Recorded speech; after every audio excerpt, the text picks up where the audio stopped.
Hey man, what's going on bro? Welcome to Biceps and Mindset. Well, j'espère que tout le monde va bien, je suis de retour à la maison.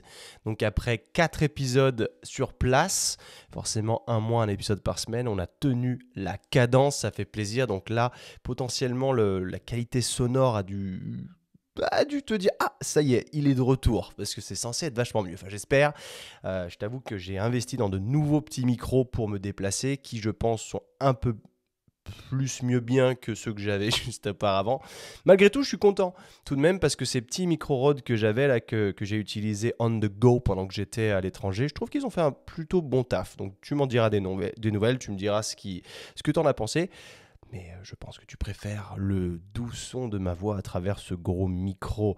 Avant qu'on démarre, bon, je suis de retour, forcément, je suis un peu blasé, comme tu t'en doutais, mais je préfère te faire ce retour à chaud directement. Ça fait 3 jours aujourd'hui que je suis rentré.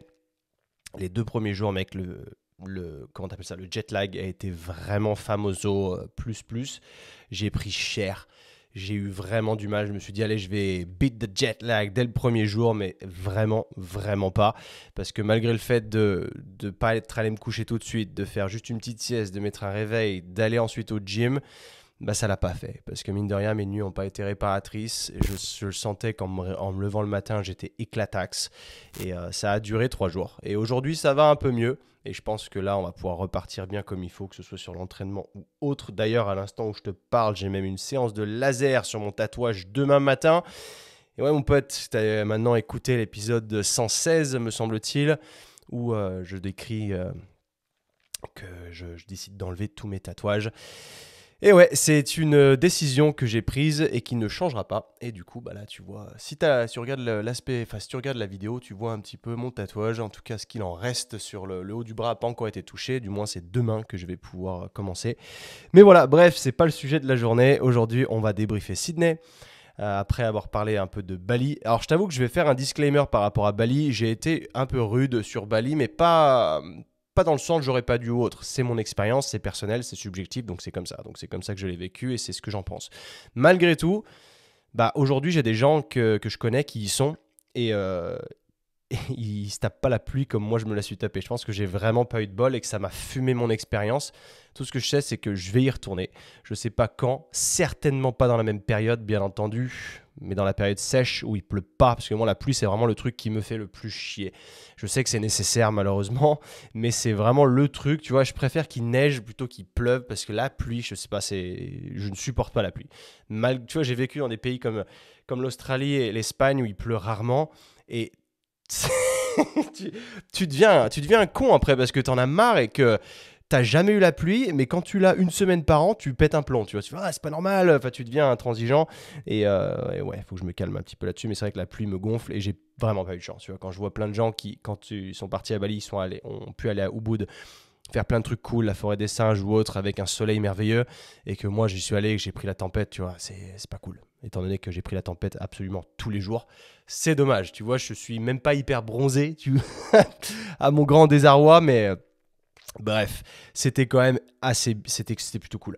Mais avant qu'on jump dans le sujet, déjà je vais te lire une review parce que ça fait un moment que je ne l'ai pas fait et j'ai toujours dit que je mettrais en valeur tous ceux qui me laissent des reviews parce que ça pèse dans la balance, vous me faites super plaisir, ça m'aide à rester motivé parce que je les lis absolument toutes. Donc les reviews, vous pouvez les laisser sur Apple Podcast. Alors je sais pas pourquoi tu peux en laisser que sur Apple Podcast mais pas sur Spotify. Sur Spotify, tu peux mettre que des 5 étoiles. Malgré tout, sur Spotify, j'ai 4,9 étoiles et sur Apple Podcast, j'ai 5 étoiles. Il y en a un qui a osé me mettre une 4 étoiles ou qui a ragé sur moi, j'en sais rien. Mais bref, c'est pas grave. Merci à tous ceux qui au moins prennent le temps de laisser une review ou un 5 étoiles, c'est cool. Donc dans un premier temps, je vais lire cette review. Après, je vais te dire un truc sur Spotify parce que c'est intéressant. Alors celle-là, elle est de Lou Desage. Le titre, c'est Merci comment on appelle ça Putain, comment on appelle ça? Les capital letters. En majuscule. Putain, c'est incroyable. Dans un monde où tout va bien trop vite, où les contenus proposés sont toujours plus courts, plus rapides, dénués de sens et de fond, où les applications deviennent des drogues pour satisfaire notre besoin de dopamine, où tout est fait pour répondre à un plaisir immédiat, sans effort pour l'obtenir, ton podcast est une bénédiction. Oh putain, incroyable. Attends, c'est pas fini, hein. C'est juste que moi je suis sur le cul et je fais waouh, merci beaucoup. Déjà, c'est incroyable parce que tu as tout compris. Tes épisodes sont des moments où justement tu prends le temps de nous apprendre, de nous instruire, de nous informer. Ce contenu est si précieux et devenu malheureusement bien rare, et tout ça, tu nous l'offres gratuitement. Quelle chance, quelle opportunité incroyable que nous avons. Je t'en suis si reconnaissante. Tes épisodes accompagnent mes marches et mes entraînements, et je les attends chaque semaine avec hâte. Tu es plein d'énergie, d'ambition, d'idées et de bon sens, et toute cette dynamique, ta discipline et tes remises en question t'amèneront très loin, j'en suis certaine. Merci mille fois. Franchement, on lui donne le number one. Je prends la coupe, la médaille, c'est le meilleur commentaire que j'ai eu. Très honnêtement, incroyable. C'est bien fait, c'est bien écrit, c'est structuré et ça récapitule le pourquoi je fais ce que je fais aujourd'hui. Ça dénonce cette société plus rapide avec le format court qui fonctionne aujourd'hui. Il faut faire du YouTube short, du réel. Et c'est vrai que moi, je suis pas très bon là-dessus parce que ça ne m'intéresse tout simplement pas. Et merci, merci, c'est trop cool. Alors, à côté de ça, Spotify, qu'est-ce que je voulais dire? Donc, si tu as moyen d'utiliser Spotify, s'il te plaît, utilise Spotify. Parce qu'en fait, Spotify, maintenant, fait une mise à jour. Là où j'héberge mes podcasts, donc c'est une plateforme qui a été rachetée par Spotify. Je vois maintenant combien d'entre vous sont abonnés au podcast. Et c'est trop cool parce qu'avant, j'en avais aucune idée. Les seuls stats que tu as sur le podcast, et c'est bien parce que c'est pas une vanity metrics. Parce que tu sais, quand tu es sur Instagram ou YouTube, le premier truc que tu regardes quand tu tombes sur un compte, c'est le nombre d'abonnés. Et tu donnes de l'importance, tu donnes un certain statut à cette personne de par son nombre d'abonnés. Et sur le podcast, tu ne peux pas faire ça. Et c'est ça qui nous remet tous sur un pied d'égalité. Évidemment, tu peux regarder le nombre de reviews, donc tu sais approximativement combien le mec il fait d'écoute. Quand tu vois un mec qui a forcément 10 000 reviews, moi j'en ai, je sais pas, 500, quelque chose comme ça, bah, évidemment qu'il fait plus d'écoute. Mais bref, au moins, le podcast, je trouve que c'est beau parce que t'as pas de vanité là-dedans. Mais du coup, c'est aussi compliqué pour le créateur parce qu'il voit même pas combien d'abonnés il a. Et on peut dire, bah, s'il te plaît, abonne-toi à la plateforme ou autre. Mais tu sais, on le sait pas. Et là, bah, de par Spotify, maintenant, on le sait et c'est trop cool. Donc maintenant, je sais combien j'ai d'abonnés sur Spotify et ça fait plaisir parce que tu vois, tu sais que tu peux pas avoir de faux abonnés, de ghost abonnés ou autre. Ça fait vraiment plaisir. Donc merci à vous pour ça. Et maintenant, let's get right into it. Donc, après mon périple à Bali de 10 jours. En plus de ça, la poisse m'a suivi jusqu'au bout parce que mon dernier jour, mon avion a été annulé. J'ai dû rester 24 heures de plus dans un hôtel. Et après, enfin partir à Sydney. Donc le Super Bowl, je ne l'ai pas eu comme je le voulais dans un bar sur George Street avec du monde autour à 10h30 du matin. Mais je l'ai eu dans ma chambre d'hôtel tout seul à 7h30 du matin à Bali. J'avoue que c'était un peu une déception. Mais écoute, it is what it is. Il y a des choses sur lesquelles bah, tu n'as pas le contrôle. Donc au bout d'un moment, tu lâches l'affaire. Donc j'arrive à Sydney. Et mec, dis-toi bien que je te remets dans la situation où j'ai vécu à Sydney il y a 9 ans et je suis rentré de Sydney il y a 7 ans maintenant.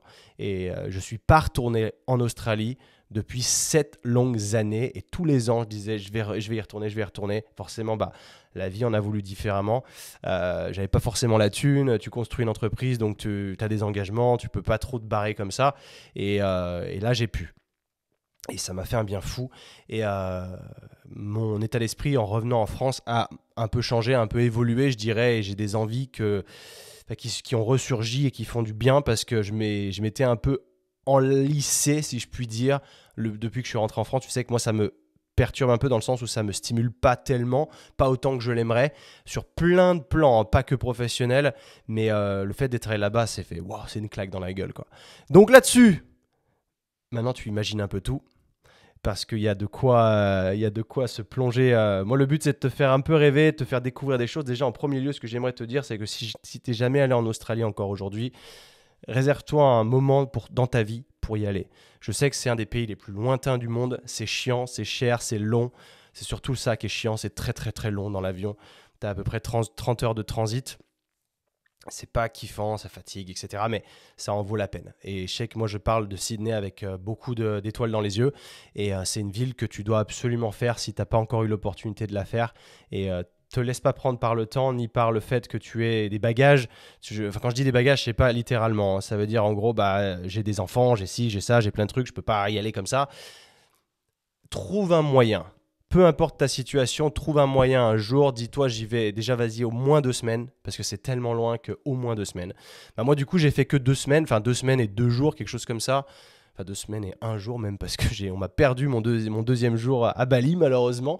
Mais enfin bref, c'était incroyable. Donc rapidement, tu vois, quand tu arrives à Sydney déjà, tu pars de Bali qui est Le tiers-monde, très clairement, c'est le tiers-monde. Moi, j'ai un peu du mal avec ces pays-là parce que forcément, tu arrives avec ton argent d'Européen et tu es à côté des locaux. Et voilà, même s'ils sont contents, ils ont un peu d'argent du tourisme. Voilà, tu vois ce que je veux dire. Moi, je n'adhère pas trop à ça.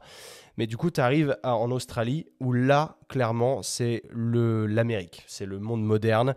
Les États-Unis, l'Europe, c'est autre chose. C'est un mélange, c'est très américanisé. C'est un mélange, je dirais, entre les États-Unis et l'Angleterre dans la culture. Ils ont un accent un peu particulier là-bas, c'est cool. Mais les premiers accents que j'ai entendus dès que je suis arrivé, c'était oh putain, ça y est, j'y suis, tu vois. Ça m'a foutu des frissons partout. C'était ça y est, t'y es enfin. Et j'ai pu voir toutes les évolutions qu'il y a eu après 7 ans. Donc quand tu arrives à l'aéroport, déjà, c'est hyper rapide, tout est automatisé, tu passes devant personne. C'est ça qui m'a fait, ça m'a choqué. Parce que moi, j'ai toujours eu un stress quand j'arrive à l'aéroport. Je sais pas pourquoi, tu as l'impression d'être hors la loi ou que tu as fait une connerie et que du coup, on va pas te laisser rentrer ou on va te faire perdre ton temps. J'ai toujours ce sentiment, tu vois, je ne sais pas si pour toi c'est pareil, mais moi j'ai toujours un stress quand j'arrive à l'aéroport et c'est un peu chiant. Mais du coup tout s'est bien passé et c'était extrêmement rapide. Tu arrives après, tu vas pour chercher le train pour aller en centre-ville, c'est un métro, t'as pas besoin d'une carte ou autre, t'as ton téléphone Apple Pay, boum, ça marche, tu vois, c'est ce genre de petits détails, pour moi, ils font que la vie, elle avance plus vite, tu vois, tu te prends pas la tête. Parce que à Bali, comme je te disais, bah, la plupart des restos, ils te font chier parce qu'ils préfèrent le cash ou parce qu'il faut absolument que tu t'insères ta carte dans leur machine. Je veux dire, il faut vivre avec ton temps. Parce que, évidemment, il y a 10 ans, tu vas me dire, mais ils n'avaient pas Apple Pay, machin, ils avaient à peine les cartes bleues. Oui, c'est vrai. Mais aujourd'hui, on a la chance d'avoir tout ça. Du coup, si on peut l'avoir, autant en profiter, tu vois. Et quand ça permet de rendre les choses plus simples et plus rapides, I'm all for it, man. Tu vois, c'est. Et là, tu arrives, tu mets ton Apple Pay, boum, tu cliques, boum, tu rentres dans le train, allez, go. T'avances, ça va vite. Et je suis sorti, mec, de ma bouche d'égout là-bas. Enfin, d'égout. Je suis pas une tortue ninja encore. De ma bouche de métro. Putain. Il pleuvait, gros. Tu y crois ou pas? Il pleuvait. Je sais pas, je suis un chat noir, mais je pense que la pluie de Bali m'a suivi jusqu'à Sydney. Donc j'ai pas pu avoir une super première journée. Et encore que ça a été juste l'après-midi, le soir, ça s'est bien passé. J'ai pu sortir, c'était cool. Mais malgré ça, mec, malgré cette pluie, t'as pas idée à quel point je me suis retrouvé heureux quand j'étais sur place. Je me suis mis à briller, tu vois, waouh, c'était ça. Et en fait, je me rends compte que, tu vois, les expériences que j'ai pu avoir quand je suis parti de chez moi à 22 ans, je suis parti vivre à New York City, ensuite je suis parti vivre à Sydney, ensuite à Londres. Et après, tu sais, tu prends de l'âge. Aujourd'hui, évidemment, partir à 30, 35 ans, enfin, c'est plus la même chose, je trouve, que quand tu pars à 20 piges. Et encore, c'est plus la même époque. Partir aujourd'hui, c'est plus simple que ça ne l'était il y a 10 ans. Mais je suis pas là pour dire, ouais, nous, c'était mieux, c'était plus dur, machin, on a plus de mérite. C'est pas le cas. Ce que je suis en train de te dire, c'est que le fait d'être, quand je suis parti là-bas à l'époque, j'y donnais pas tant d'importance que ça. Et ça m'a transformé. Quand je suis rentré, j'étais différent et je me sentais plus motivé, je me sentais que je voulais plus en fait de cette vie, de ce qu'elle avait à offrir. Je savais qu'il y avait plus pour moi que de vivre dans cette petite ville des Alpes. Et j'ai retrouvé ça là-bas. Parce qu'après, tu reviens, tu vois, j'ai habité en Espagne. L'Espagne, c'est proche de la France. Donc je revenais souvent. J'étais pas déconnecté complètement comme j'ai pu l'être quand j'étais en Australie où tu rentres jamais. Et le fait d'être revenu là sur Sydney, j'ai tout de suite senti ça. J'ai tout de suite ressenti cette motivation, cette pression, ce stimulus. Tu vois, je me suis dit, oh, tu vois, je me suis senti que j'étais redevenu ambitieux, entre guillemets. Comme si enfin, c'est pas que j'étais pas ambitieux avant, mais c'était que je la perdais, cette ambition. Je la perdais, cette envie, ce drive, en fait. Et le fait d'être retourné dans une ville comme ça, où pour moi, Sydney, c'est une ville de drive, parce que évidemment, tout le monde est différent. Chaque personne est différente. Chaque personne a besoin d'un lifestyle différent. C'est aussi pour ça que moi, j'arrivais pas à m'apparenter aux gens qui aiment le lifestyle de Bali, tu vois. Parce que pour moi, c'est trop mou, en fait. J'aime pas ça. Et j'ai besoin d'être stimulé autour de moi. Et c'est pas ça dont j'ai besoin. Et Sydney, c'était ça, tu vois, capitale financière de l'Australie. Je sais pas pourquoi Pourtant, je suis pas trop grosse ville déjà, mais Sydney, c'est une ville qui est sauvage. Et c'est ça qui est ouf. Bah, comme tu l'as écouté dans l'épisode avec David, il le dit lui-même, tu vois, lui, il est à peine une petite demi-heure du centre-ville et c'est hyper sauvage là où il habite. Pas des forêts, mais tu vois, t'es au milieu du feuillage, quoi. C'est encore très naturel, c'est pas du béton partout et il y a la plage à côté. Et en fait, c'est ça que j'aime avec Sydney, c'est que c'est une ville il y a tout. Dans le sens où elle est très bien desservie déjà, mais elle est très étendue, un peu à l'américaine. Mais enfin, forcément, il vaut mieux avoir une voiture.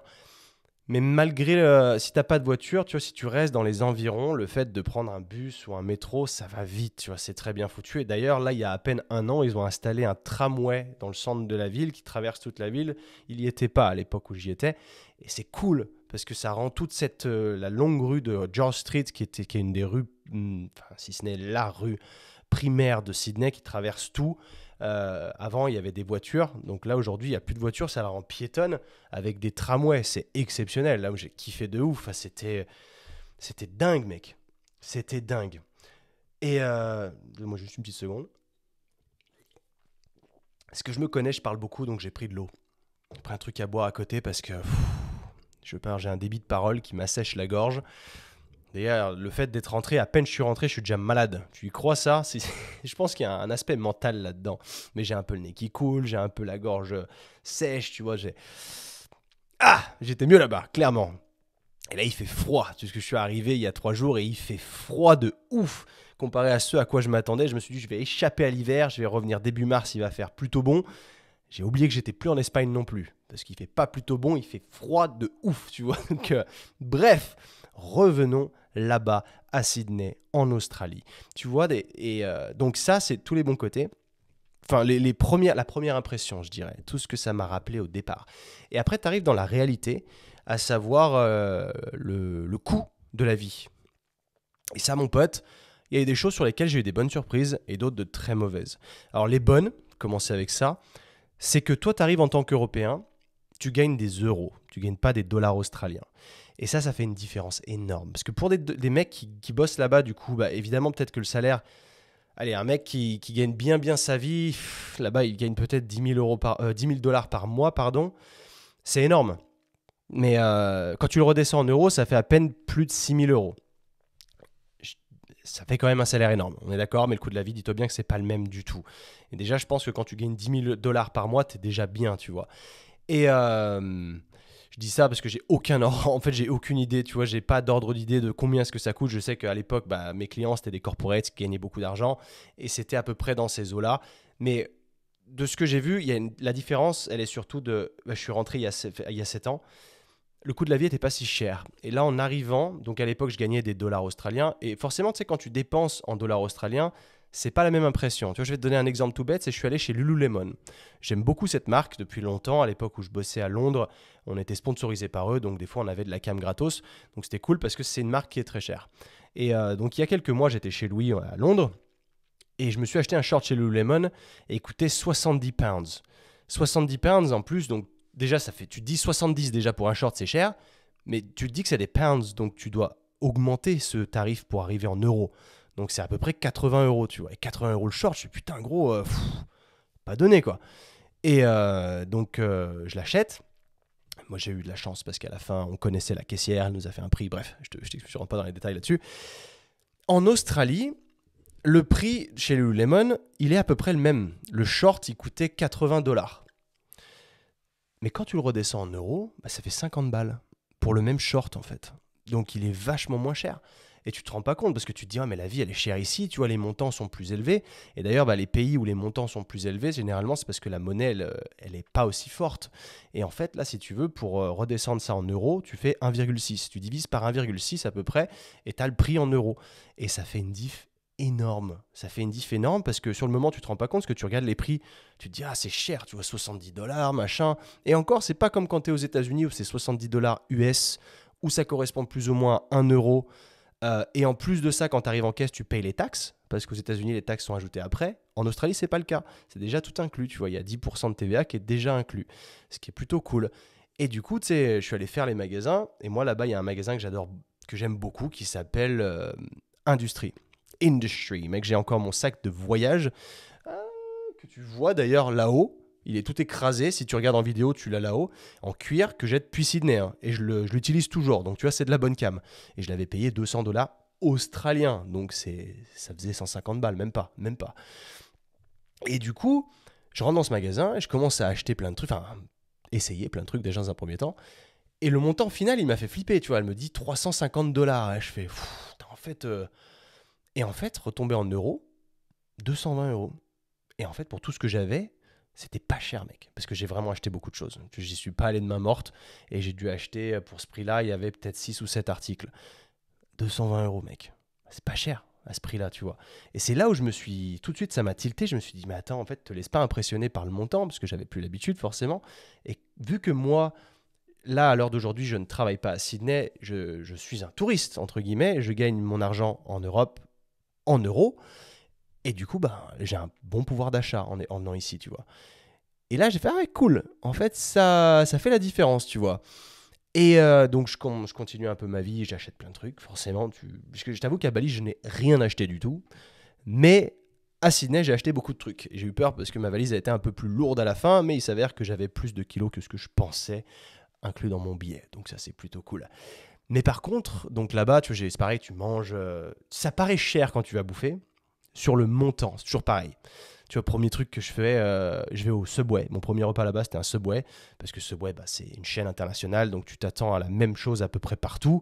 Donc, tu sais direct où tu vas, tu prends pas de risque. Tu vois, quand tu es éclaté, que tu es fatigué, que tu veux juste prendre un truc à bouffer, au moins, tu prends pas de risque. Subway, c'est relativement clean. Enfin, tu peux le rendre clean en tout cas. Et c'est facile. Mais ça m'a coûté, tu vois, je sais plus, peut-être 20 $.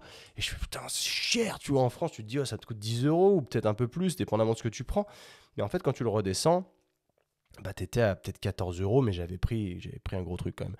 Mais bref, tu vois, c'est de se pas se laisser impressionner par ça. Déjà, dans un premier temps, ça m'a fait du bien. Parce qu'au début, j'ai eu vraiment peur. Je me suis dit, la vie va être vraiment beaucoup, bah, évidemment, plus chère qu'à Bali. Et encore que, tu vois. Et encore que, enfin, l'immobilier, forcément, à Bali, c'est moins cher. Mais aujourd'hui, à Bali, tu vois, si tu veux louer une villa à plusieurs, ta part, potentiellement, ça va être 600-700 euros par mois. Je dis ça parce que Charlie, par exemple, il m'a dit que lui, il payait 600 euros et qu'il était en coloc, tu vois. Donc pour moi, 600 euros dans un pays du tiers-monde, je trouve que c'est une aberration. Parce qu'à Chambéry City, tu vois, là, on est dans les Alpes, c'est pas une grande ville, mais c'est un passage obligé pour tous les gens qui vont en station. C'est à 1 heure de Courchevel. Enfin, tu vois, je paye 650 balles dans mon appart, tu vois. Donc, j'ai pas une villa avec une piscine, évidemment. Mais voilà, tu m'as compris. Donc, les prix augmentent vraiment à Bali. Par contre, à Sydney, c'est là où ça craint de ouf. C'est le gros, gros, gros downside, le truc négatif de Sydney. Et tout le monde panique là-bas sur place, de ce que j'ai pu constater. C'est que les loyers, ils ont augmenté, mais c'est monstrueux. Et c'est catastrophique parce que, tu vois, tout le monde te dit, ouais, je paye 500 $. Tu dis, ah, ok. Mais c'est par semaine, gros. Là-bas, t'es payé et tu payes ton loyer par semaine. Donc 500 $ par semaine, ça fait 2000 $ par mois. Et par exemple, j'étais chez une amie loin du centre-ville. Elle paye 535 par semaine pour un T2 de 60 mètres carrés. Et en fait, ça fait quelque chose comme 1600 euros par mois. Et là, on se rapproche des prix suisses, tu vois. Donc je fais putain la vache. C'est pas du tout. Enfin, en France, bon, à Paris. Après, tu vas me dire, ouais, à Paris, c'est aussi cher. Oui, peut-être. Mais mec, Sydney, moi, à l'époque où j'y vivais, c'était pas ça. Et même pour te donner un autre ordre d'idée, c'est que là-bas, quand tu vas en vacances, donc comme moi, là, les 3 premières nuits, j'avais trouvé un deal dans un hôtel de malade où j'avais payé genre 180 euros la nuit. C'est pas trop cher. Franchement, pour ce que j'avais, c'était vraiment pas cher. Ce que tu avais vu sur le Darling Harbour. Moi, j'avais que 3 nuits et puis c'était un appart-hôtel, quoi. C'était pas juste une chambre. Tu avais une cuisine, tu avais tout, laverie, enfin bref, et le gym aussi dans l'hôtel, tant qu'à faire. Donc c'était plutôt pratique. Mais mec, une fois que je suis parti de là-bas, pour retrouver un Airbnb, mais c'était catastrophique. Je m'attendais pas à ça, tu vois. En centre-ville, il n'y avait rien. J'ai pris 2 Airbnb ensuite. Je suis resté donc 5 nuits chez cette personne. Ensuite, je suis parti en centre-ville, enfin pas en centre-ville même parce qu'il n'y a rien, et c'est hors de prix. Quand je te dis hors de prix, tu vas comprendre combien j'ai payé juste le Airbnb un peu après le centre-ville, tu vois. Siri, tais-toi. Comment ça se fait que Siri s'allume encore? Siri, shut up. Merci. Non, non, non, juste shut up. Ok, merci, c'est incroyable ça. Tu dis pas le mot, mais pourtant il pense que tu as dit le mot. C'est le... Et j'étais à Alexandria, exactement. Pas du tout. Zetland, pardon, c'est à côté d'Alexandria. Comme ça, tu regarderas sur la map. Ça te donne un petit ordre d'idée. Donc, tous les jours, pour aller en centre-ville, tu dois prendre le métro. Tu peux pas y aller à pied. Enfin, tu peux y aller à pied, mais c'est 1 heure. J'ai payé 650 euros pour 4 nuits dans un Airbnb, gros. Et c'était pas un Airbnb de dingue. Et après, il me restait 4 nuits. Et c'est là où j'ai pris le Airbnb avec Chloé que tu as vu dans le podcast précédent. Et on a payé super cher aussi. 4 jours, tu étais à Bondi Beach, donc à la plage. Donc tu te dis, oh cool, c'est déjà les bâtiments sont un peu à l'ancienne, c'est pas ouf. Et ça nous a coûté pour 4 nuits plus de 500 € chacun, tu vois. Et encore, on partageait. Donc ça veut dire que 4 nuits, l'appartement, c'était un 2 bedroom, il était plus grand, c'était plus de 1 000 € pour 4 nuits, gros. Euros, je parle pas en dollars là, hein. Donc c'était une aberration. Ça, c'est le seul vraiment gros downside, je dirais, que j'ai pu remarquer, mis à part le fait que c'est un peu loin. Mais enfin, ça m'a fait vriller. Tu vois, ça m'a fait vriller. Et ça, c'était vraiment dommage. Mais à côté de ça, on s'en fout, parce que ça, c'était vraiment le gros point négatif. Et c'est, enfin, je dis pas on s'en fout parce que, en fait, tous les gens que moi je côtoyais à l'époque là-bas, bah du coup, ils habitent plus en ville. Ils habitent tous loin parce que c'est plus possible à l'heure d'aujourd'hui d'habiter en ville tellement c'est cher et tu sens que c'est omniprésent ce stress qu'ils ont parce que, oui, je vais te donner cet exemple-là parce que moi je trouve que c'est de l'abus de pouvoir très clairement. Je pense qu'en France tu pourrais pas parce qu'en France tu es ultra protégé un peu dans tout, ce qui des fois c'est une sacrée tare. Mais dis-toi, je connais un mec, ils lui ont dit bah écoute gros, le mois prochain, ton rent il augmente de 25%. T'imagines si là, aujourd'hui, ton proprio, il vient et te dit ça en France. Tu te dirais, c'est une aberration, c'est pas possible. Bah là-bas, c'est possible. 25%. Donc le mec, dis-toi, il est en coloc déjà, et il paye 700 et quelques 700 $ par semaine, pardon. Le mec lui a dit non, bah du coup, ça passe à 1050 par semaine maintenant, à partir du mois prochain. Donc en gros, si ça le fait pour toi, c'est ok. Si ça le fait pas, bah tu t'en vas et puis tu te démerdes. Et sans déconner, et en fait, le housing market, depuis que je suis parti, il a augmenté plus de 40%. Moi, ça m'a choqué. Tu vois, je me suis dit, c'est une putain de blague. Et ce qui est ouf, c'est cet abus que les proprios peuvent faire à l'heure d'aujourd'hui de clairement te mettre dehors dans un mois. C'est genre, tu peux être évicté. Tu vois, en France, t'es tranquille quand même là-dessus. Il faut y aller pour sortir un mec. C'est pour ça qu'il y a autant d'abus.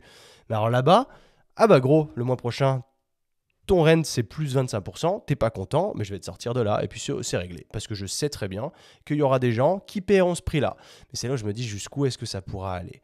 Parce que ça fait qu'augmenter, tu vois. Tous les ans, ça augmente, les salaires augmentent pas aussi vite, l'inflation, elle est monstrueuse. Ils se sont tapés une inflation apparemment aux alentours de 10%, et c'est vrai que ça m'a fait halluciner. Et sinon, à côté de ça, bah évidemment, parce que c'est pas le domaine forcément qui t'intéresse le plus, ça fait pas rêver. Ça fait pas rêver, on va pas déconner. La bouffe. Parce que la bouffe là-bas, mine de rien, à Bali, j'avoue que la bouffe était cool. Et ça, c'était bien. Et en fait, à Sydney, tu peux t'attendre au même standard. T'as les brunchs. Donc, la même chose. En fait, si tu veux, moi, je mangeais pas à la maison. Enfin, j'ai jamais fait à bouffer. Je mangeais dehors tous les jours, mais je mangeais que 2 repas par jour. Donc, ça allait assez vite. Je me cassais pas trop la tête. J'avais de la protéine en poudre à côté. Tu connais, j'avais amené des sachets Sync. Et, et sinon, je faisais 2 repas. Le premier, c'était quasiment toujours la même chose. C'était une espèce de brunch, donc avec un café, avec des toasts, avocats, avec des œufs. Grand kiff, j'adore ça. Poached eggs, donc des œufs pochés. Incroyable. Et ça, tu vois, ce brunch, j'ai comparé le prix des brunchs à Sydney et à Bali. Et ben mec, j'ai été pas agréablement surpris, non, mais j'ai été dégoûté de voir que le prix en Australie, il est à peine plus cher que le prix des brunchs à Bali, tu vois. Et c'est là où je me dis, mais pourquoi vous allez à Bali? Parce que mon dernier petit-déj à Bali, dans un truc, c'est même pas UP ou autre, comment ça s'appelait ce truc? Stratfield? Sisterfield. Voilà, si tu vas à Bali, je te le déconseille. Très clairement, c'était pas bon. Et j'ai payé 25 $ australiens. Donc je te donne pas le prix ni en euros. Enfin, je te donne pas le prix en roupies indonésiens, on s'en fout. Tu vois, c'était la conversion en euros, j'ai payé 14-15 €. Et en dollars australiens, en gros, ça faisait 25 $. Mais quand tu es à Sydney, pour la même chose, je payais à peu près le même prix, tu vois. À pas grand-chose près, c'était entre 25 et 30. C'est là où je me dis, mais attends, c'est une aberration. Sydney, c'est pas le même pouvoir d'achat, gros. Et Bali, c'est ce que c'est en train de devenir. C'est pour ça que je pense qu'il y avait un gros hype autour de Bali il y a quelques années et que c'était intéressant. Mais je trouve qu'aujourd'hui, en tout cas pour ma part, je trouve que c'est plus tant hype que ça et c'est pas intéressant. Et potentiellement, j'ai préféré aller en Thaïlande qu'à Bali. Mais bref, on va pas retourner sur le sujet Bali. Mais je suis curieux encore, tu vois, c'est pour ça que je te dis que je vais y retourner. Parce que je vais pas faire mon avis après une seule visite et après me faire chier dessus par tous les expats de Bali, n'est-ce pas? Allez, cheers, une petite gorgée. En tout cas, juste, chacun est unique et différent. Et ce n'est pas le lifestyle que je veux pour moi. Venons-en à la partie intéressante. Gros, les gyms. Les gyms. Ça, c'est la meilleure partie. Les gyms, forcément, comme tu t'y attends, culture du corps hyper avancée, gym de niveau international, de calibre international, devrais-je dire.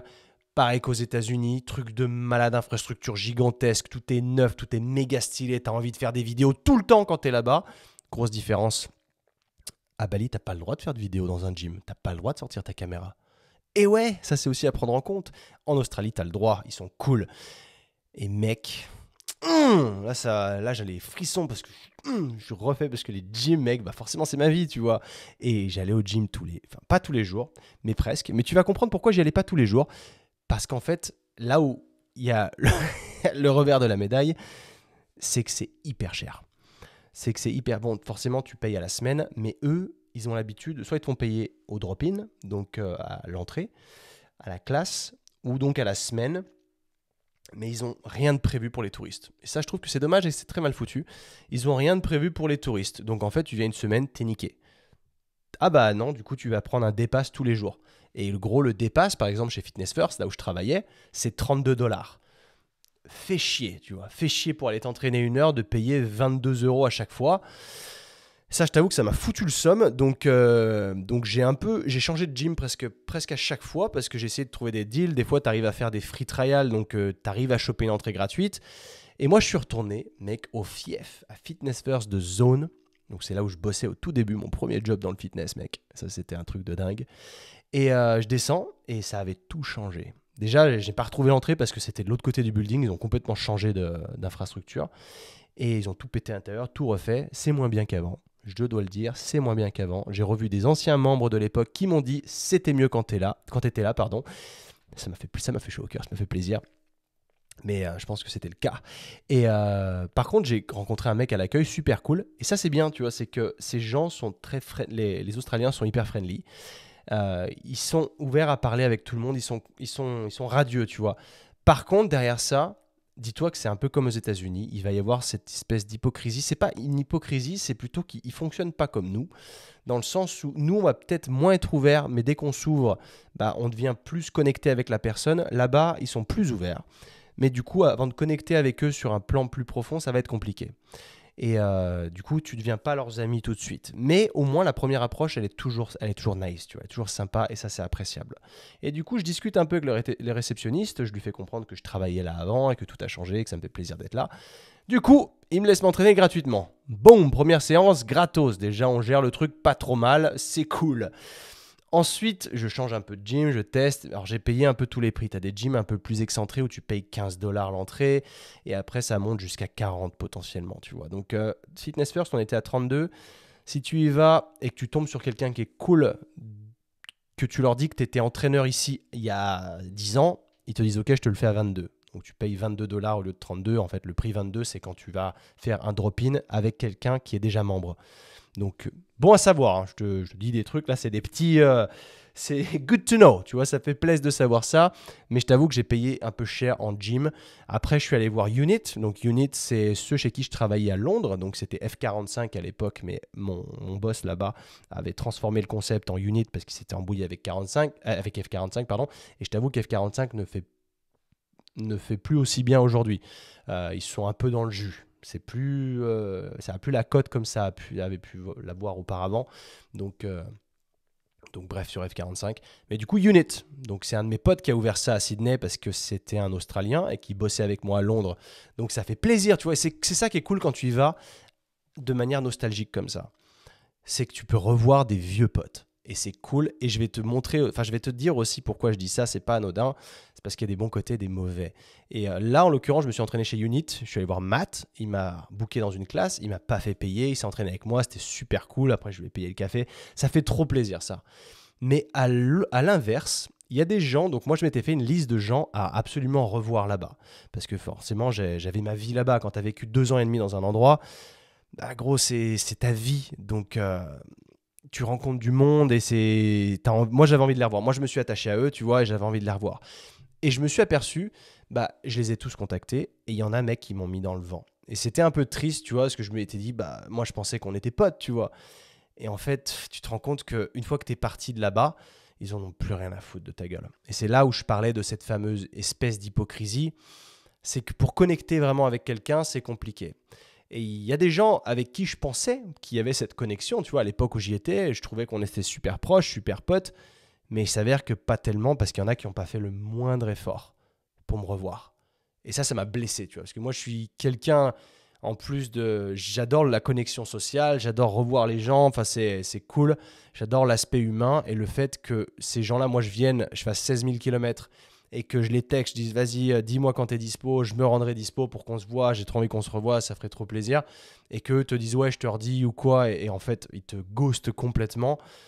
Bah, je trouve ça hyper triste. Parce qu'en 2 semaines, si t'es pas capable de trouver 5 minutes pour revoir un vieux pote, c'est que t'en as rien à foutre. Et du coup, bah, j'ai aussi appris de ça, tu vois, quelque part, de pas perdre mon temps avec ce genre de personnes et de me respecter davantage, tu vois, parce que clairement, tu te respectes pas quand tu veux sacrifier de ton temps que tu ne récupéreras pas pour des gens qui, eux, ne sacrifieraient jamais leur temps pour toi. Mm. Tu vois ce que je veux dire? Et ça, c'est un conseil absolument à appliquer dans ta vie de tous les jours. C'est une question de se respecter en fait. Et j'ai jamais trop pris moi ce problème, enfin ce concept trop à cœur, ni trop, j'ai pas trop porté, pas assez porté d'intérêt, je dirais. Mais c'est réellement quelque chose de puissant, tu vois. C'est respecte-toi parce que potentiellement tu te fais pas respecter et toi tu y vas quand même parce que t'es gentil, tu vois. Et souvent on me l'a dit, mec, t'es trop gentil, t'accordes trop d'importance à ces gens. Mais c'est qui je suis, tu vois. Mais c'est vrai qu'il y a des trucs, tu vois, du coup j'ai unfollow quelques profils. Je dis écoute, il faut aussi que je respecte mon propre temps parce que mine de rien j'ai qu'une vie, comme toi et moi. Et, euh, et mon temps je le récupère pas. Donc autant l'utiliser à bon escient. Et ça je pense que tu peux l'utiliser dans ta vie de tous les jours parce que ça peut potentiellement t'aider à sucrer des gens qui ne te servent à rien, qui ne t'apportent rien. Parce que souvent, moi, j'étais là, je vais revoir des vieux potes, mais des vieux potes qui te servent à rien, enfin, avec qui tu connectais beaucoup à une période et que tu connectes plus du tout à l'heure d'aujourd'hui. Mais tu perds du temps avec ces gens-là, clairement, parce que ça ne t'apporte rien, mis à part un peu de nostalgie. Et bah, après, c'est bien, tu les vois une fois de temps en temps. Mais perds pas trop de temps, en fait. Je ne vais pas résumer là-dessus, parce que c'est pas pour ça que je me suis mis à parler sur ce podcast. Mais c'est toujours une piqûre de rappel qui fait pas de mal des fois, parce que moi, j'ai toujours été trop gentil. Tu vois, dire, ok, tu vois, quand tu as des gens qui veulent te revoir, et à qui t'attaches pas trop d'importance, tu les revois une fois, mais après quand ils insistent un peu trop et que tu sens que toi, tu en retires rien de ces échanges, voilà, il faut aussi se respecter comme ça. Donc, puis à la limite, il faut être honnête. Parce que là, clairement, bah, ils n'ont pas été honnêtes s'ils pensaient que j'apportais rien à leur vie. C'était peut-être le cas hein, pour eux. Hein. Moi, je faisais l'effort d'eux, eux voulaient pas faire l'effort d'eux, donc peut-être qu'ils en avaient rien à foutre de moi, mais que du coup, ça les faisait chier. Eh ben, tant mieux, tu vois, fallait leur dire, faut le dire. De toute façon, évidemment, tu peux pas plaire à tout le monde. Encore une fois, c'est ok. Tu faut être ok avec cette idée-là. It is what it is, my friend.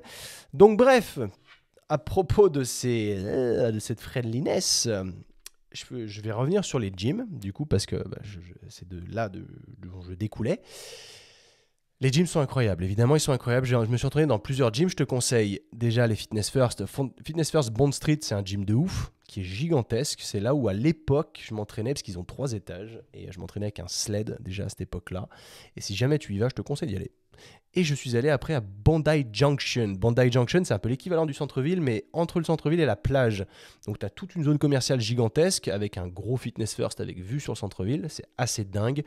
Et c'est un super gym aussi, parce que tu as une zone extérieure où tu peux t'entraîner dehors au soleil et tout. C'est cool, mec. Mais je vais pas te faire un exposé sur les gyms. Tout ça pour te dire que les gyms, évidemment, c'est cool. Et de s'entraîner dans un bon gym, c'est motivant. Parce que tu vois, à Chambéry, moi, j'ai du mal à me motiver dans les gyms où je m'entraîne. Non pas que tu vois, j'ai pas envie de chier sur les gym owners ici.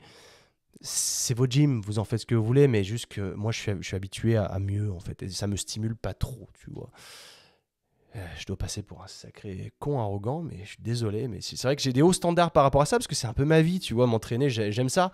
Donc, s'il faut se sacrifier et s'entraîner dans des endroits, qui ne me conviennent pas, ou sur lesquels je suis peu motivé, bah, j'ai envie de mieux que ça pour moi, si tu veux. Bref. Les gyms. Je me suis perdu. Ah oui le stimulus, mec. Tu vois quoi? Je m'étais toujours dit, à Chambé, là, ici, bon, évidemment, je suis le mec le plus fit de mon entourage, potentiellement. Mon entourage proche, tu vois, en local. Et en fait, je me suis rendu compte d'un truc, c'est que tu n'as jamais envie d'être le mec le plus fit de ton entourage.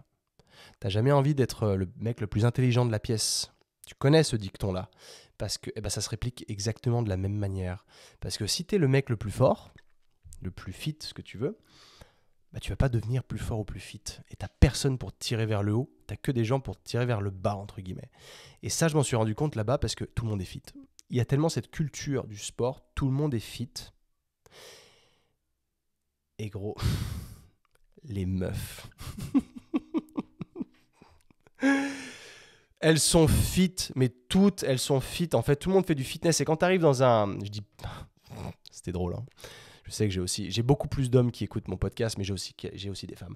Mais ce n'est pas irrespectueux ce que je viens de dire, absolument pas. Bien au contraire, c'est très valorisant pour elles parce qu'elles travaillent de ouf et qu'elles te sortent des perfs de ouf et qu'elles sont assidues. C'est leur routine, elles s'entraînent, elles font du fitness tous les jours. Tu vois, c'est pas je fais des petits programmes HIIT tous les jours devant ma télé. C'est pas ça. C'est vraiment je me bute à la salle, je fais de la force. Et en fait, ça résume tout à fait ce que Chloé disait dans le podcast juste avant, de s'entraîner en faisant de la force sur des gros exercices. Homme ou femme, c'est pareil. Et ben là-bas, elles respectent toutes cette philosophie, si tu veux. Et ça, j'aime. Putain, j'aime. Et je t'avoue que ça m'a motivé de ouf quand tu vois des femmes qui s'entraînent plus dur que toi. Tu te dis, mais putain, mais mec, bouge-toi le cul. Encore une fois, c'est pas misogyne ce que je viens de dire. Ne me fais pas dire ce que j'ai pas dit. Mais je me dis que je dois être plus fort qu'une femme, tu vois. C'est comme ça. En fait, on vit dans une société aujourd'hui. Il faut tellement être dans le politiquement correct, ça me gonfle. Et souvent, c'est « Ah, t'as dit ça, ça peut être interprété comme ça. Ça va qu'on n'est pas aux États-Unis. » Mais évidemment, tu sais que je suis pas quelqu'un de misogyne. Tu sais que je suis pas arrogant. Tu sais que je respecte les femmes. C'est pour ça que j'ai l'impression qu'il faut se disclaimer sur tout ce qu'on dit. Et ça me casse les couilles officiellement. Voilà, tu m'as compris. Bref, je suis pas là pour ça. Au contraire, ce sont des compliments que je fais à la gente féminine parce que c'était hyper motivant. Mais surtout, les mecs aussi. Les mecs, c'était des brutasses. Tout le monde est évidemment sous stéroïdes là-bas. Mais mine de rien, ils ont tous des physiques de fou, tu vois. Et tu te dis, putain, mais en fait, j'ai un physique de merde. Et je te jure que je me suis dit, j'ai un sale physique et je me suis assis sur mes lauriers depuis des mois et des mois depuis que j'habite en France parce que j'étais pas comme ça avant. Parce que mec, quand j'habitais en Australie, j'étais sec 24/7, tu vois. 24/7, j'étais sec tout le temps. Et à Londres, c'était pareil. Et depuis que je suis rentré en France, la culture, elle est tellement pas aussi développée qu'on devient lazy. Et on n'est pas assez driven, en fait, si tu veux. Et moi, ça m'a reboosté un truc de ouf. Quand j'ai vu ça, je me suis dit, en fait, j'ai un physique de merde. Même pas, j'enlève mon t-shirt là-bas, en fait. Et c'est ça qui m'a impressionné. Je me suis dit, ok. Mais c'est hyper positif. Parce que du coup, je sais maintenant où je vais, tu vois. Et je suis redriven de ouf. Je veux atteindre un putain de physique et je vais m'en donner les moyens. Parce qu'à l'époque, j'avais un putain de physique, tu vois. J'avais un physique de malade où j'étais sec tout le temps. C'était ouf. Bon, j'étais pas aussi lourd, forcément. Mais je vais continuer à bosser dans cette démarche, tu vois. En fait, je vais arrêter de me satisfaire, si tu veux. Parce que ça a été le gros problème. C'est que quand tu vis dans une sphère où les gens autour de toi sont pas hyper fit, ou alors, bon, ça dépend ce que tu définis par fit, mais ils n'ont pas des physiques de fous furieux. Il y en a deux, trois exceptions, tu vois, mais c'est pas assez pour te motiver. Quand tu es dans un cercle là-bas où tout le monde est comme ça, mais t'as plus le choix. T'as plus le choix. Soit tu rages sur tout le monde en trouvant des excuses, soit tu t'en sers comme motivation. Oh non. Oh non. Ok, on se la refait une énième fois. Bon, ça me fait rire parce que tu vas doublement rire. Parce que figure-toi que donc, comme tu as pu t'en douter, il s'est passé un truc. Ma caméra s'est arrêtée de fonctionner. Je ne sais pas ce qui s'est passé. Bon, la batterie est arrivée à sec, mais elle ne m'a pas prévenu. Elle ne m'a pas prévenu. Ça dirait que ça s'est coupé. En fait, si tu veux, ça me nique tout mon footage. Et étant donné que j'ai augmenté mes standards, tu vois, où je me suis dit, maintenant que j'ai habitué les gens à...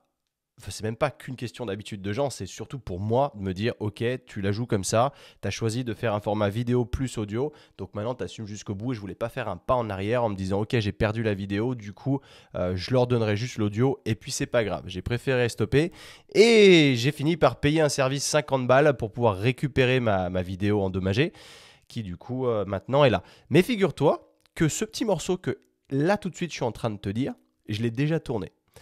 Et il s'est passé autre chose, c'est que j'utilise Logic Pro X sur Mac pour enregistrer avec mon micro. Et figure-toi que c'est ça qui a craché il y a 2 minutes. Alors heureusement que ça te fait pas une scène comme ça quand tu as fait un podcast sur 1 heure, parce que là tu deviens fou, et c'est la toute première fois que ça m'arrive, c'est un peu triste, mais là j'avais tourné 2 minutes littéralement, et l'application s'est arrêtée de fonctionner. Donc j'espère vraiment que c'est la dernière fois que ce genre de truc arrive, parce que ça fait chier. Mais voilà, ça fait déjà plusieurs jours que je m'étais dit il faut que j'enregistre la suite de l'épisode, parce que dis-toi que j'ai dû faire ça, c'était dimanche dernier, aujourd'hui on est vendredi, donc ça fait 5 jours, donc je me suis un peu déconnecté du truc, donc il est temps de se remettre dedans. Et puis j'ai eu ma séance de laser encore une fois, donc si tu vois la vidéo, tu vois la gueule de mon bras, c'est pas hyper glorieux, ça va un peu mieux, j'ai fait ma séance lundi et je me suis pas senti tout de suite de reprendre la caméra pour faire du podcast, j'étais un peu saoulé parce que ouais, le bras, je t'avoue que les premiers jours sont pas hyper cool. D'ailleurs, si ça te branche, j'ai commencé une série YouTube où j'explique tout en détail mon détatouage et je montre tout. En fait, je vais chez le détatoueur, le médecin, directement pour montrer, etc., etc. Donc, bref, revenons-en à notre story Sydney parce que ce n'est pas terminé. J'ai pas fini de te faire voyager. Je parlais des gyms avec du coup les calibres moi j'y vais y arriver, 2 calibres internationaux, du gros level, mais surtout du niveau qu'il y avait en termes de fitness là-bas et de la stimulation qui en découle. Et c'est surtout ça sur lequel je veux mettre un point d'honneur, parce que c'est ce qui me manque cruellement ici à Chambéry City. En fait, j'ai pas ça. Et le fait de ne pas avoir ce cercle de stimulation, eh ben, ça permet pas de se bouger le cul tant comme on l'aimerait. Si tu veux, par exemple, je te donne un exemple tout concret. Quand je traîne avec mon pote Louis, donc Louis Pape de Londres, eh ben, je suis pas du tout la même personne en termes de performance physique. Enfin, si tu veux, je me donne vachement plus parce que il m'élève. Il a un gros niveau. Tu vois, tu as envie. Quand tu es autour de gens qui ont du gros niveau, tu te sors plus les doigts. Quand tu t'entraînes tout seul, si tu n'es pas stimulé d'une manière ou d'une autre, c'est compliqué. Tu vois, c'est pour ça aussi que j'ai créé le Hybrid Training Club où j'entraîne les gens pour qu'on puisse ensemble se motiver. Mais moi, j'ai besoin de gens qui ont un niveau bien plus haut que le mien, tu vois. Et c'est pareil quand je vois K-Suisse, que je vais retourner voir dans pas très longtemps, c'est des mecs qui ont vraiment du niveau et qui m'élève, tu vois. Et j'ai besoin de ça autour de moi. Je n'ai pas ce cercle harmonieux qui permet de se sortir les doigts davantage et d'atteindre les niveaux supérieurs. De mon opinion, si tu es solitaire et que tu restes dans ton coin, tu n'arriveras pas à grand-chose. Tu t'arriveras à faire des choses si tu veux, mais si tu es bien accompagné, bien entouré, tu arriveras vachement plus loin. Et ça me botte. Et c'est pour ça aussi que je regarde des destinations pour bouger d'ici pas très longtemps. Où est-ce que je pourrais me sentir le plus stimulé? Parce que c'est extrêmement... On n'est pas fait pour être des solitaires, tu vois, je répète, mais c'est extrêmement important à ce niveau-là. Bref, là-dessus, Sydney, forcément, à part ça, qu'est-ce qui s'est passé? Tu as aussi l'aspect un peu plus négatif, je dirais, c'est cette... Tu as peut-être déjà vu ou expérimenté ça aux États-Unis en particulier. C'est cette espèce d'hypocrisie constante où les gens, ils te surcouvrent de compliments, où c'est des smiles jusqu'aux oreilles tout le temps. Est-ce que ça, déjà, ça te parle? En Australie, c'est un peu pareil. C'est dans l'exagération. Mais tu vois, comme on en avait discuté avec David, quelque part, il n'y a pas trop de conflits du coup aussi à côté de ça, parce que les gens sont hyper nice, ça se rentre pas dedans, il n'y a pas l'honnêteté brutale du français. Tu vois, dans France, il y a franc, c'est pas pour rien. On est franc, on est brutaux. Et du coup, on fonctionne pas de la même manière. Donc ça, je dirais plus que c'est un choc culturel, non pas que ce soit extrêmement négatif comme positif, mais c'est à prendre en compte. Forcément, tu mets plus de temps à connecter avec des gens sur place que tu ne le ferais en France, par exemple. Si un mec t'aime pas en France, tu vas vite le ressentir. Là-bas, ça va prendre un peu de temps, où tu auras l'impression de bien connecter, alors que pas du tout. Et tu vois, ça, c'est un des trucs qui m'a grave déçu. C'est que là-bas, je m'étais organisé pour revoir plein de potes à moi sur place. Alors ça, je sais pas si je l'ai déjà dit dans le podcast, pour le coup, parce que j'ai pas tout réécouté. Oh, man! Ça, c'est problème technique, ça, c'est vraiment chiant. Mais en gros, si tu veux... J'ai texté un max de gens une fois que je suis juste avant d'arriver en disant je reviens à Sydney, ça fait 7 ans que je suis pas revenu, j'ai trop envie de te revoir, ce serait super cool. Et il y en a plein qui se sont sortis les doigts pour me revoir, et il y en a plein avec qui je pensais être très proche qui m'ont littéralement mis dans le vent, tu vois. Et ça m'a fait du mal, tu vois, je me suis dit putain, moi je suis investi dans le truc, et au final les autres pas tant que ça, tu vois. C'est là où je me dis que J'ai vraiment perdu mon temps avec ça. Et ah, je crois que j'en ai parlé. Ça me rappelle un truc, ça. Ça me rappelle un truc, le fait de dire que faut éviter de perdre son temps avec les gens qui ne prennent pas le temps pour toi. Donc, je pense que j'en ai déjà parlé. Donc, ah putain, catastrophe. Bon, tu m'en veux pas trop. Je vais jumper direct sur le prochain sujet parce que sinon, on va y passer 4 ans. Muscle Republic. Tu vois, Muscle Republic, c'est un exemple de ça, dans le sens où le mec, tu vois, tu as écouté l'épisode auparavant avec Vic, donc j'espère que tu as compris un petit peu l'anglais. C'est un gars, dis-toi, je l'avais rencontré qu'une seule fois. En fait, pour la petite histoire, c'est une marque qui existe depuis 2013, je crois. Et moi, étant arrivé fin 2013, j'ai connu la marque début 2014. Et j'ai vu ces débardeurs dans un pop-up. Et je voulais des débardeurs comme ça. Je trouvais que c'était cool. Tu me connais, l'entraînement, je ne porte que des débardeurs. Et il n'y avait pas grand-chose d'autre sur le marché. Tu vois, Gymshark, à l'époque, ça commençait tout juste. C'était des strings à pec. Donc, c'était pas trop mon délire. Mais lui, c'était cool. C'était du muscle tee.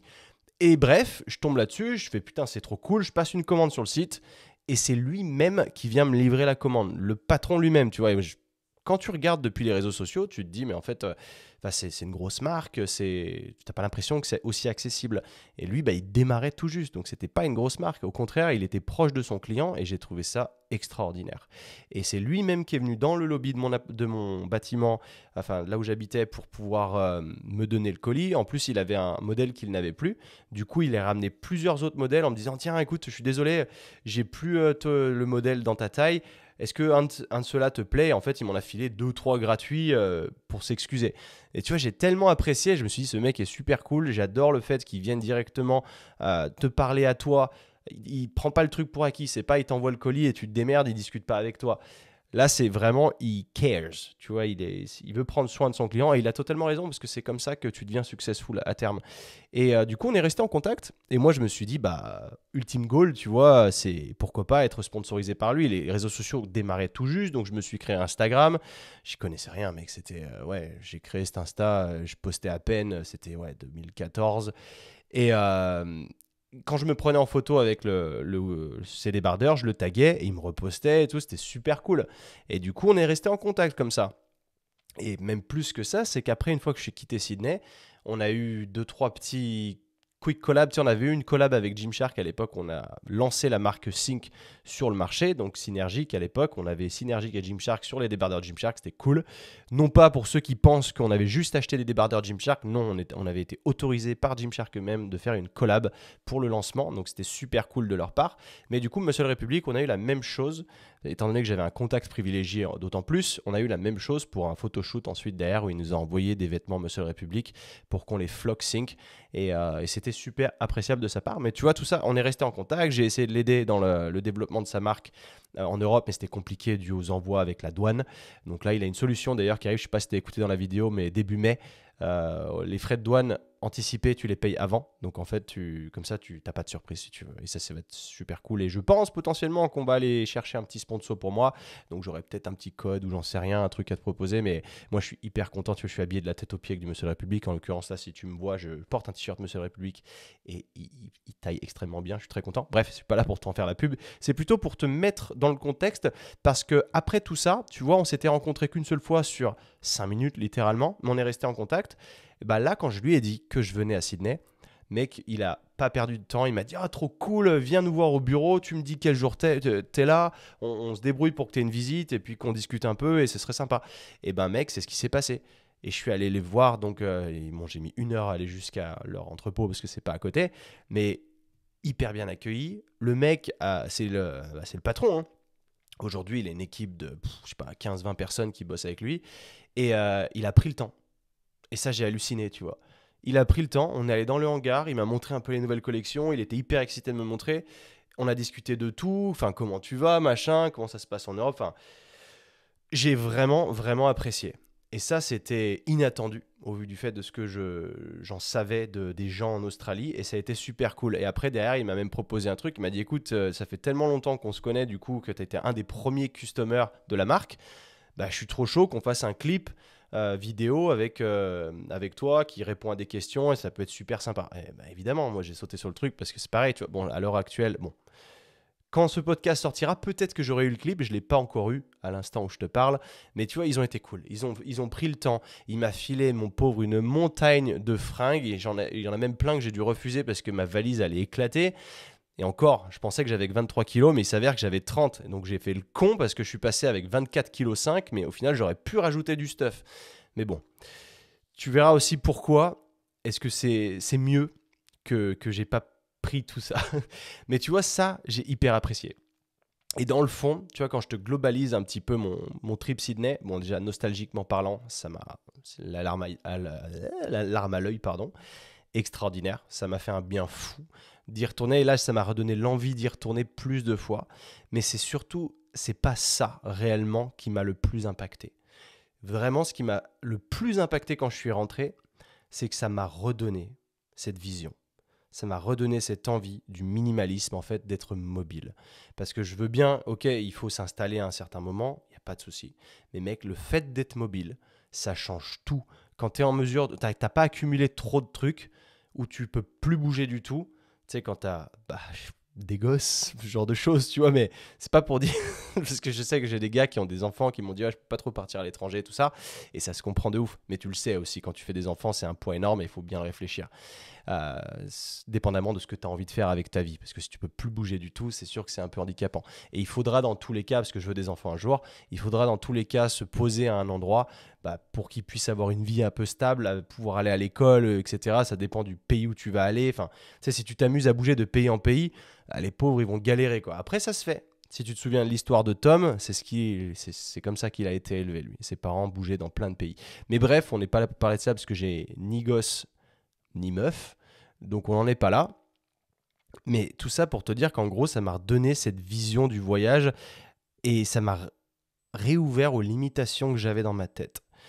Parce que ça, c'est exactement ce qui s'est passé dans le sens où quand je suis rentré la toute première fois de Sydney, tu vois, j'étais encore feu flamme, je partais, j'avais des projets de malade, c'est à l'époque je devais aller à Miami, après je suis allé à Londres.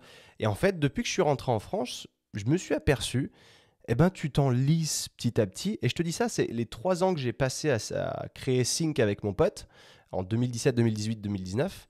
Eh ben, petit à petit, cette folie, je dirais, tu vois, des pays lointains, m'a quitté. Et tu t'en rends pas spécialement compte parce que t'es à la tête dans le guidon. Et après, donc, je suis parti vivre en Espagne. Et l'Espagne, c'est très cool, mais c'est à côté. Et c'est là où j'ai vu la différence de partir dans un pays dans une mégalopole type États-Unis, tu vois. Et là, ça m'a fait halluciner. Je me suis dit, oh, mais mec, en fait, il faut continuer à brasser, pas à brasser de l'argent. Quand je dis ça, c'est brasser en général. C'est de ne pas se satisfaire aussi rapidement. Parce que récemment, je te l'avoue, évidemment, j'ai commencé un peu à chiller. Et j'aime pas quand je suis comme ça, que j'ai plus le drive nécessaire. Parce qu'évidemment, quand tu vois, j'accumule des choses. Là, quand je regarde toutes mes fringues, déjà, j'ai beaucoup plus de fringues qu'avant. J'ai une voiture, j'ai une moto. Tu vois, là, je loue un appartement, j'ai tout meublé. Donc, je m'étais dit, mais en fait, quand tu remets ça en question, je fais, mais qu'est-ce que je suis en train de foutre, gros? Et du coup, je suis en train de tout repenser, changer complètement mes plans de dernière minute, parce que oui, je devais aller à Nice, j'avais annoncé ça, ouais, je vais partir à Nice vers cet été, je vais m'installer là-bas quelques années. Mais là, je suis vraiment en train de mettre ça en suspens, tu vois, de me dire, est-ce que j'ai pas mieux à faire? Parce que mine de rien, moi, j'ai toujours cette culture internationale qui me colle à la peau. Nice, c'est une super ville, mais ça reste la France. Donc, je suis encore en train de me tâter, tu vois. C'est peut-être un sujet que je vais développer dans un prochain épisode. Mais là, je pense qu'on a fait une tangente sur un épisode qui devait se terminer il y a déjà un petit moment. Mais écoute, si on globalise le tout, extrêmement positif. Et Bali, tu vois, sans rancune, dans le sens où là, j'ai ma cousine qui elle y est encore à l'instant présent. Et elle a eu beaucoup de chance, elle a eu que du soleil. Elle a eu que du soleil. Tu vois, Chloé, pareil, on en parlait au début, elle avait des a priori sur Bali. Et quand moi, je suis rentré en France, elle est à la Bali. Mais elle a adoré aussi parce qu'il faisait beau tout le temps. Et c'est vrai que j'ai vraiment pas eu de bol. Donc ça m'a donné vraiment un sale avis de Bali. Enfin, c'est même pas un avis, c'est plutôt une expérience, un retour d'expérience immédiat. Bali, je pense qu'il y a des trucs de fou à faire. Quand tu es touriste en plus de ça, parce que c'est là où tu vas le plus bouger. Encore une fois, s'expatrier là-bas, moi, c'est un non. Mais c'est un avis purement subjectif. Et par contre, je suis sûr qu'il y a des paysages magnifiques à faire. Au moins 2 semaines en vacances, ça doit être top. J'ai pas eu de chance parce que moi, j'ai rien pu faire en fait. J'ai expérimenté que les trucs de merde à Canggu où il y a la pollution, le trafic, enfin c'est chiant, parce qu'il pleuvait tous les jours. Vraiment, j'ai eu pas de chance. Donc vraiment, l'avantage, c'est que si tu écoutes mon épisode sur Bali, ça pourra pas être pire quand toi tu iras. Mais je ne sais pas si ça te donne envie d'y aller, mais moi je te conseille quand même d'y aller et je vais y retourner parce que je veux y donner sa chance et je veux quand même avoir une bonne expérience de Bali. Je sais pertinemment que je ne m'y installerai jamais, mais je veux quand même en profiter un petit peu. Donc sans rancune, tous les expatriés de Bali, me faites pas trop la gueule. Voilà, c'est juste une expérience. Donc sur ce, merci à tous ceux qui ont écouté jusque-là. Merci à toi, c'est cool. Désolé pour ces problèmes matériels. Il faut que je fiabilise mon matos parce que ça le fait pas, c'est pas cool. J'en attends un peu mieux et j'ai des standards assez hauts. Et puis c'est vrai que c'est extrêmement frustrant parce que tu vois, quand tu es créateur de contenu comme ça, quand tu crées des podcasts, bah, tu n'es pas rémunéré pour ça. C'est gratuit.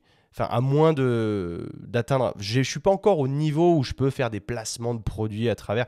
Mais c'est même pas quelque chose que j'ai spécialement envie de faire parce que pour moi, ce message, c'est du free game, comme dirait K-Swiss. Tu vois, j'aime partager, c'est l'amour du partage. Si je peux t'apporter de la valeur là-dedans, c'est encore mieux. Les seuls trucs que je peux te vendre, en fait, là, à l'heure d'aujourd'hui, c'est tester la protéine Sync, parce que c'est une super protéine, et que je suis à la source avec mon collègue, collègue, pote, ami Kevin. Et sinon, si tu es chaud de démarrer sur du Functional Fitness Hybrid Training, bah, tu peux rejoindre le Hybrid Training Club. On s'amuse bien, une programmation tous les mois qui évolue. On te suit de 3 à 6 mois, on te rend autonome et après, tu développes un super lifestyle et tu intègres une communauté de ouf. D'ailleurs, je suis en train de faire développer une application mobile, donc ça va être fire, ça va vraiment être très cool. Bref, sur ce, merci encore. Abonne-toi sur Spotify, je te le redis, c'est hyper important. Laisse des reviews, donc sur Spotify, tu pourras laisser que des 5 étoiles, mais c'est hyper important de t'abonner. Ça me met en avant d'autant plus sur Spotify derrière et ça permet à plus de gens de découvrir le podcast. Sur ce, peace. Merci encore.